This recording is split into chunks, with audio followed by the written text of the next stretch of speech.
오늘은 다윈, 찰스 다윈의 진화론에 대해서 제가 공부한 것을 여러분들과 함께 나누기 원합니다. 찰스 다윈은 1806년에 태어나서 1870 몇 년에 작고했으니까 73세를 살았는데 완전히 19세기 사람입니다. 다윈의 조부도 의사, 아버지도 의사. 그래서 그 부유한 집안에서 태어났고, 어머니 집안도 뭐 부유한 사람이고, 아버지가 이제 의사를 만들고 싶어가지고 에딘버러, 스코틀랜드의 에딘버러 대학 의과대학을 갔는데 거기서 이제 해부학 수업을 하면서 그 환멸을 느껴가지고 자퇴를 하고 케임브리지 대학의 신학과에 가서 졸업을 하고 성공의 목사가 되려고 했습니다. 상당히 진지하게 뭐 공부도 하고 졸업까지 했으니까요. 근데 이제 아버지가 의사이면서 여러 가지 생물에 대한 관심이 많아가지고 그 영향을 받아서 다윈도 취미가 이런 여러 가지 생물, 식물과 동물, 곤충 들에 대한 그런 연구를 평소에도 관심을 갖고 했던 것 같습니다. 그러다가 이제 케임브리지 대 신학을 마친 상황에서 1831년인가인데 영국 해군에서 비글호를 통해서 전 세계의 지질과 생명체, 생물을 연구를 하려고 이렇게 세계 일주를 하는 배에 탑승 인원을 지원해서 비글호에 타고 한 5년 동안 전 세계를 다니면서 전 세계의 지질학적인 지알로지에 관심이 있었고 생물학, 바이올로지에 대한 관심이 있었기 때문에 비글호를 타고 다니면서 전 세계의 지질과 생물을 연구하면서 특히 에콰도르 서쪽에 있는 갈라파고스 섬 갔을 때 놀라운 생물들의 모습을 보고 진화론에 대해서 구상을 하게 되었다고 합니다. 한마디로 이 distribution of the life, 이 지구상에 존재하는 여러 가지 동식물의 분포의 모습들을 보고 좀 감명을 받고 왜 이런 일들이 있는가를 연구하게 된 거죠. 아마존 유역을 또 탐사하게 되는데 그때 이제 첫째는 백인들이 흑인이나 원주민들, 인디안 원주민들을 노예로 막 이렇게 짐승처럼 다루는 걸 보고 이 인간 이럴 수가 있는가 그런 생각을 했는데 그것도 인간도 동물하고 별로 다르지 않다. 약한 존재를 정말로 동물처럼 취급하는 그런 동물의 그런 일종으로 보게 된 원인이 되기도 한 것 같습니다.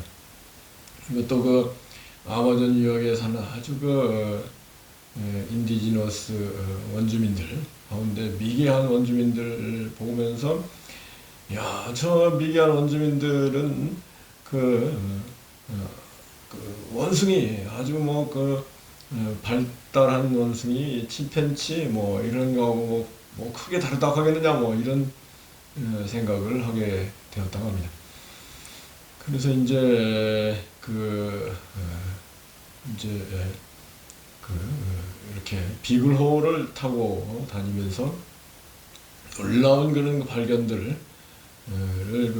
영국 런던으로 전보를, 그때 이제 통신수단 전보를 통해서 보내면은 런던에서 그것을 알리면서 일약 유명인사가 됐어요. 그래서 돌아와서 이제 또 계속해서 이제 연구를 하고, 외사촌 여동생이었던 그 엠마라는 여인과 결혼을 해서 그 사이에서 무려 10명의 자녀를 낳는데, 그 10명 가운데 3명은 유아기 때 죽고 7명이 살아남아서 나중에 또 아주 훌륭한 일들을 많이 했더라고요, 자녀들도. 근데 이제 첫째 딸이 안나라는 첫째 딸이었던 안나 첫째 딸이 10살에 죽는데, 우선 하여튼 의학적인 지식이 있었기 때문에 인브리딩, 근친혼, 외사촌하고 결혼하지 않습니까? 그 결과로 딸이 이렇게 일찍 불행하게 된 데 대해서 상처를 크게 입었던 것 같습니다. 나가서 그때 이제 기도도 많이 하지 않겠습니까? 신학을 나왔으니까. 그랬는데 기도가 안 통하고 10살 난 큰딸, 아주 그렇게 귀여운 큰딸이 병으로 죽는 걸 보고 하나님이 없다 이렇게 무신론자로 돌아서는 그런 원인이 된 것 같습니다.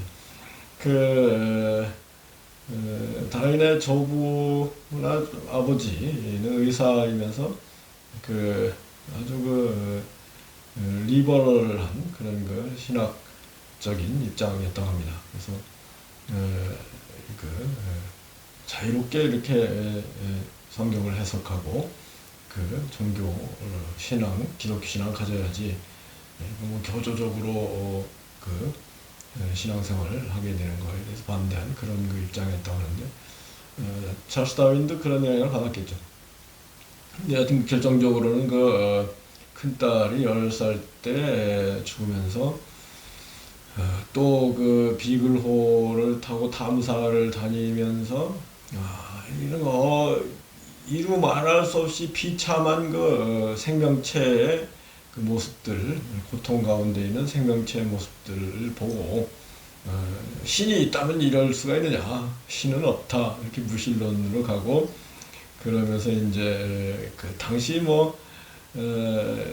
진화론에 관해서 이 다윈뿐만 아니라 사회학자들, 또 생물학자들, 지식인들 가운데 진화론에 대한 생각들을 많이 했던 것 같아요. 19세기 전반적으로 1차 산업혁명이 진행되면서 콜로니얼리즘, 식민주의, 또 임피리얼리즘, 제국주의, 국가 간 경쟁, 스트러글, 이비지턴스, 이런 생존 경쟁, 비슷한 경쟁이 심했지 않습니까? 19세기.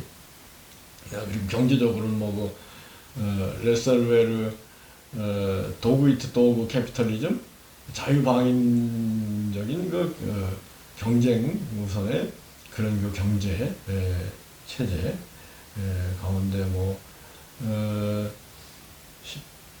18세기 초반에 멜더스의 인구론 이런 게 나오고 그러지 않습니까? 결국은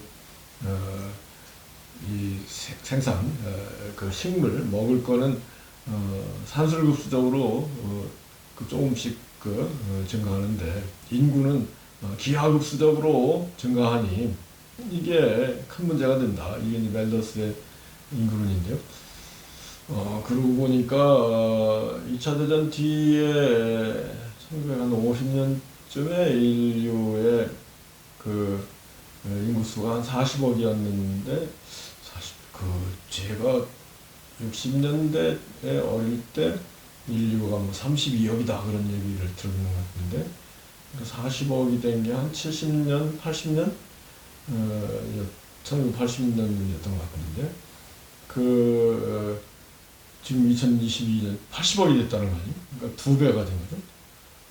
한 뭐 50년 만에 두 배가 된 건데, 근데 이제 멜더스의 인구론과 달리 그, 이, 그 식물 먹을 음식들이 역시 뭐 그 비약적으로 과학이 발전하면서 이렇게 그 사람들이 먹을 만하게 됐고 뭐 큰 전쟁이 없고 그러면서 이 80억이 되어버렸는데요. 근데 이제 그 다윈이 그 진화론을 펼치는 데 있어서 아주 그 큰 원인이랄까요? 근거가 된 얘기가 이 내추럴 실렉션, 자연 선택, 자연이 종 가운데 아주 뭐 강하고 튼튼한 사람들을 살아남게 하고, 그리고 약한 거 문제 있는 질병에 있는 존재들은 도태시키는 이런 현상, 내추럴 실렉션에 의해서 생명체가 존재하는 것이다. 뭐 이런 이론이죠. 처음에는 내추럴 실렉션을 주장하면서 1859년에 이제 정해기원 on the species of on the origin of species를 이런 책을 발표하는데, 그 한 해 앞서서 1858년에 진화론을 같이 연구하고 같이 생각하고 있던 월레스라는 사람이 자기의 생각을 다윈한테 이렇게 보내었는데, 거기에 이제 월레스가 진화론을 얘기하고 있었고, 그게 다윈의 생각과 일치하고, 그래서 공동 논문을, 진화론 논문을 발표를 했다는 거죠. 그리고 그 다음에 이제 책을 진화론에 관한 책인 종의기원 The Origin of Species를 책을 출판하면서 센세이션을 일으키고, 따라서 당시에 허버트 스펜서라고 여러분 사회학자, 사회진화론을 주장한 사람 얘기 들어봤어요. 허버트 스펜서도 박학다식하기 그지없는 사람이어가지고 온갖 분야에 그거를 발표하고 그걸 사상가였는데, 그래서 이 19세기 후반의 영국의 사상사는 이 다윈과 허버트 스펜서 두 사람이 양대 지주를 이렇게 이루고 있었다고 합니다.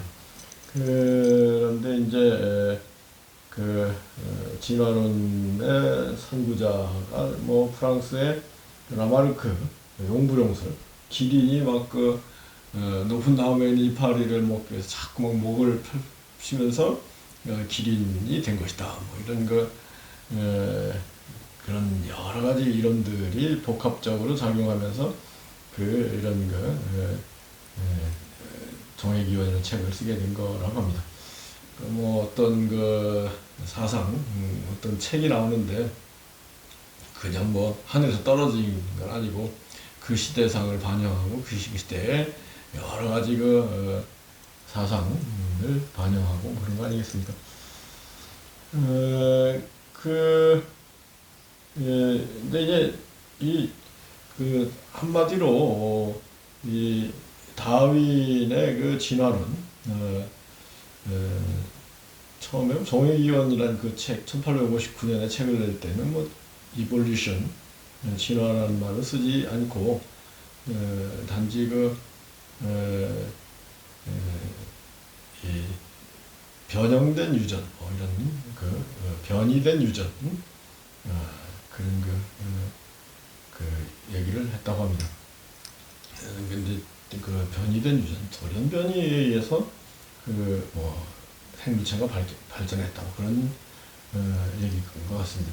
근데 이제 그 월레스 처음에 같이 그 다윈과 같이 이런 진화론적 입장을 밝힌 그 월레스라는 사람은 나중에 이게 모든 게 보이는 자연 현상이 전부라고 할 수 있겠느냐, 거기에 대해서 반기를 들고 스피리추얼리스트 돌아섰다고 합니다. 다윈은 하여튼 뭐 조금 전에 말씀드렸듯이 첫 딸이 10살에 죽어가면서 그 완전히 무신론자로 돌아서 가지고 내추럴리스트, 보이는 자연 현상이 전부다 이런 전제로 그 연구하고 이론을 발표해 나가는데, 나중에 월레스는 스피리추얼리스트가 돼가지고 그 정신적인 측면을 강조하는 그런 사람이 됐고, 거기에 대해서 또 다윈이 대답하는 의미로 쓴 책이 The Descent of Man, 인간의 Descent of Man, 인간의 유래, 인간의 기원, 그런 책을 성선택 에 위한 인간의 유래 이런 책을 써서 대답을 했다고 합니다. 근데 이제 이러한 다윈이 철저하게 과학적으로 이 생명 현상을 연구를 한 최초의 진정한 생물학자, 그러면서 위대한 생물학자다, 바이올로지스트로 알려졌는데, 다윈의 여러 가지 이론 가운데 다른 건 몰라도 인류가 한 조상, common ancestor로부터 이렇게 발전한 것이다. 그러니까 이제 인류도 종이 다양하잖아요.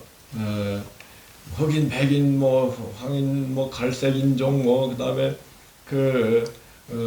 원주민들도 좀 굉장히 그렇잖아요. 그런데 그러한 모든 인류가 커먼 앤세스터, 한 인류의 조상으로부터 이렇게 발전한 것이다. 그런 관점에서 본다면 다윈이 인종차별, 다윈 처음부터 노예제 폐지자였고 인종차별을 반대하면서 인종 간의 차이라는 것은 절대로 카인드, 종적인 종류의 차이가 아니고 디그리, 정도의 차이일 뿐이다. 문명화 시빌라이즈드 됐다 해서 그 사람들도 바베리언이즘, 그런 야만적인 상태를 다 거쳐가지고 문명화가 된 것이지, 조금 시기적으로 앞서섰다는 것 뿐이지, 원주민들이죠. 원주민들하고 문명인들하고 본질적인 차이가 있는 건 아니다. 이런 얘기를 한 걸 생각한다면, 그런 점에서 다윈이 인류의 적인 그런 측면, 이 또 근거가 될 수 있다고 생각하는데, 그런데 이제 다윈이 실렉티브 브리딩인가요? 선택적인 양 재배, 식물을 재배하는 데 있어서도 선택적으로 아주 강하고 곡식 여기 튼실한 그런 식물들을 자꾸 선택해서 재배하지 않느냐. 동물도 키울 때 새끼 나오면은 튼튼한 새끼 위주로 키우고, 조금 제약한 새끼들은 죽어도 신경 안 쓰는 게 그게 실렉티브 브리딩이라고 해가지고, 인간의 선택적인 재배, 양육과 자연의 선택적인 그런 재배, 양육, 내추럴 실렉션은 같은 선상에 있는 것이다. 그런 얘기를 하고 그게 결국은 나중에 이제 뭐 유제닉스 우생학적인 그 입장을 가진 사람들이 막 나타나고 그래서 근데 스테릴라이제이션 뭔가 문제가 있는 사람들에 대한 불임 수술 또 나치즘에서 제노사이드 유대인들은 열등 민족이니까 말살시켜야 된다 이런 근거가 되기도 했는데 물론 다윈 자신은 그런 거에 대해서 반대하는 입장이었다고 합니다. 여하튼 all species 모든 종은 descended from a common ancestor 모든 종이 common ancestor 공통된 조상으로부터 descended 이렇게 내려온 것이다.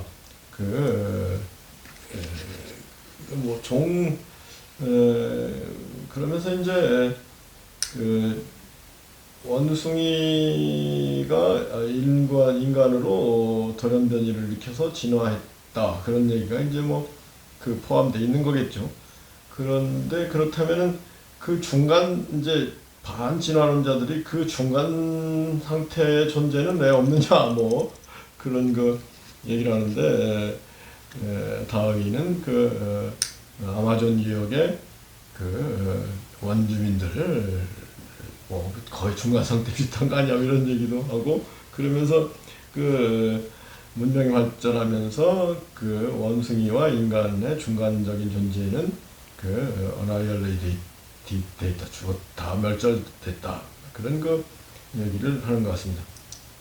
여하튼 다윈의 진화론이 사람들에게 호소력이 있는 것은 보이는 현상 생명체의 현상에 대해서 아주 철저한 연구를 통해서 그것을 이론화를 해놨기 때문에 설득력이 있다고 하겠습니다.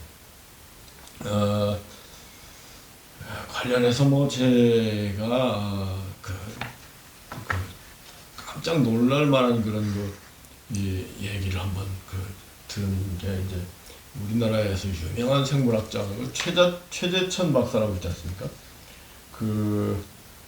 서울대 동물학과를 생물학과를 졸업하고 하버드 대학에서 박사학위 곤충학 쪽으로 박사학위를 받은 분인데 그래서 이분이 직접 강의를 하는 걸 들었는데 자기가 하버드에서 10년 동안 민벌레라고 이 썩은 나무 속에서 사는 작은 날개에 달린 벌레인가요? 그거를 뭔가 연구했다 그러면서 물 속에 그런 얘기를 하더라고요. 그러니까 이 현재 생물학에서는 온갖 종류의 생명체, 곤충, 미생물, 균 이것들 철저히 연구해서 그 생명체들이 결국은 생존과 번식을 위해서 스트러글, 거익지스턴스 처절하게 살아가고 있는 그거를 연구하면서 그 원리가 결국은 적자 생존 아니냐, 서바이벌 오브 더 피티스트 그런 성선택 최재천 박사가 강의하는데 그래요. 여성이 남성을 선택한다는 거죠. 그래서 곤충들을 보면은 귀뚜라미를 그분이 예를 들는데 귀뚜라미가 밤새 수컷이 우리가 노래 부르지 밤새 울잖아요. 그게 이제 암컷 귀뚜라미한테 선택을 받기 위해서 귀뚜라미 소리가 나는 게 아빠를 부여가지고 소리가 난다든가요. 수백만 번 부으면서 소리를 내서 암컷의 선택을 받아가지고 자기 유전자를 남기기 위해서 그렇게 하는 것이다. 뭐 결국은 모든 생명체는 유전자를 남기기 위해서 이렇게 어마어마한 경쟁과 고통을 감수하면서 노력하는 존재가 생명체다. 생존과 번식을 위해서 노력하는 것이 생명체의 모든 생명체의 공통된 현상이다. 그런 얘기를 최재천 박사가 아주 재밌게 하더라고요. 그런데 그때 제가 그렇게 언뜻 떠오르는 게, 아니 도대체 인간을 포함한 모든 생명체가 순전히 생존과 번식을 위해서 살아서 노력하는 거냐, 그거에 대해서 선뜻 납득이 가지 않더라고요. 불교에서 스님들, 가톨릭의 신부 수녀들은 결국은 초월적인 신령한 천상적인 그런 세계를 위해서 결혼도 포기하고 이렇게 살지 않습니까? 그런 세계가 있는데, 이 생물학자들, 다윈을 비롯한 생물학자들은 순전히 주로 하등동물들이죠. 뭐 곤충이나 뭐 짐승들 이렇게 보니까 전부 생존과 번식을 위해서 막 처절하게 살아가고 있다. 그러면서 이제 뭐 어디 하나님이 있다면 왜 이런 어마어마한 고통이 있느냐, 그런 얘기를. 이제 다윈도 무신론자가 된 게 첫째 딸이 10살 죽었을 때 그 고통을 보고 충격을 받아서 하나님이 없다 뭐 이렇게 가버린 것 같은데요. 그때 제가 또 그 즈음에서 김수환 추기경이 법원에 와서 특강을 할 때 한 번 또 들었거든요. 김수환 추기경의 특강 주제가 뭐냐면은, 왜 하나님이 계시면 이렇게 인간을 비롯해서 이 고통 가운데 그걸 하나님 모른 채 하고 계시냐, 이거에 대해서 김수환 추기경이 정면으로 강의를 하셨던 게 기억이 나는데요. 고통이라는 게 고통 자체만의 의미가 있겠느냐, 고통을 초월하는 그런 의미도 있는 거 아니겠느냐, 그런 십자가의 고통, 예수도 인류를 구원하기 위한 십자가의 고통을 또 우리가 생각해야 되지 않겠냐, 그런 말씀을 하셨던 것 같습니다. 근데 여하튼 제가 찰스 다윈의 진화론을 비롯한 현대 생물학의 모든 종합적으로 결론은 그렇습니다. 이 생물학, 과학의 일종이죠. 바이올로지, 과학, 자연과학이죠. 이건 이 보이는 현상, 나타나는 현상, 그걸 아주 철저히 연구해가지고 이론을 세우고 그게 전부다. 이게 찰스 다윈이 시작한 진화론을 비롯한 현재의 생물학이랄까요? 근데 거기에 대해서 어디 뭐 보이는 게 전부겠느냐, 이런 반론을 하고 싶다고 할까요? 우리 동양 사람들은 특히 해서 유불선, 전 뭐 기독교를 믿은 게 이제 대학 졸업할 때 이제 기독교 성경 공부하고 믿게 됐는데, 그전에는 유불선을 믿으면서, 정신 세계는 역시 서양보다 동양이 한 수 위다. 유불선이 얼마나 놀라운 그런 정신 세계냐, 그런 생각을 하면서 서양 사람들은 막 무기를 앞세워가지고 막 동양 서세동점이라고 하는 거예요.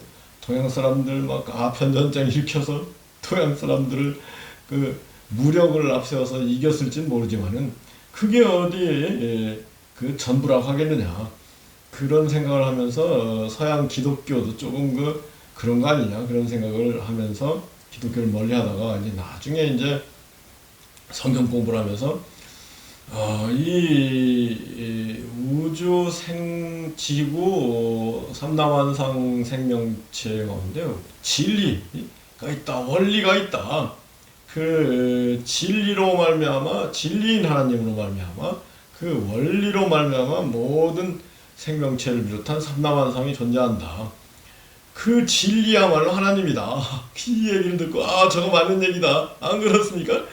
그 진리, 원리 없이 모든 게 뭐가 있겠습니까? 모든 것이 우연이라는 건 이건 가장 비과학적인 그 견해죠. 정말로 진리, 원리가 있으니까 연구해가지고 생물학도 발전하고 의학도 발전하고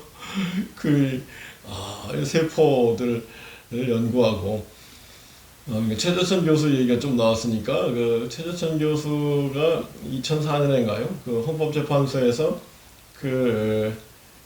호주제에 관한 이 민법 규정이 우연이냐 아니냐 그런 재판이 있었습니다. 그때 이제 최재천 교수가 호주제가 우연이라는 쪽으로 전문가 의견을 냈는데 그 근거는 뭐냐면 일반적으로 부계 혈통주의 아버지의 전부 다 이렇게 얘기를 하는데 생물학적으로는 전혀 맞지 않다. 유전학적으로는 절대 반반 이렇게 유전이 되는 거고 아버지의 고유한 것이 유전되는 부분도 있지만은 어머니의 고유한 부분이 유전되는 게 바로 미토콘드리아다. 미토콘드리아 유전체는 전부 모계로부터 유전되는 것이다. 이런 얘기를 해서 헌법재판소에서 호주제를 폐지하는데 아주 결정적인 기여를 하고 그래서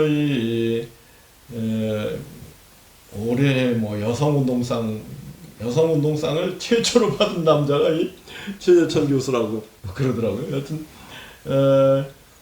그래서 물론 유전적으로 DNA 게놈 지도가 완성되고 그랬습니다만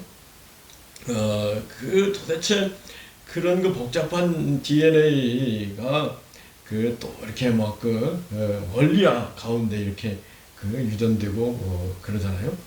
그런 원리, 모든 원리, 근본적인 진리를 전제로 해서 이 우주가 지금까지 왔고 삼다만상이 지금까지 존재하는 거고 그래서 그런 원리를 응용해서 생물학 의학이 발전하고 나아가서는 기계 기술이 발전하고 그래서 어마어마한 비행기가 뜨고 그러죠. 로켓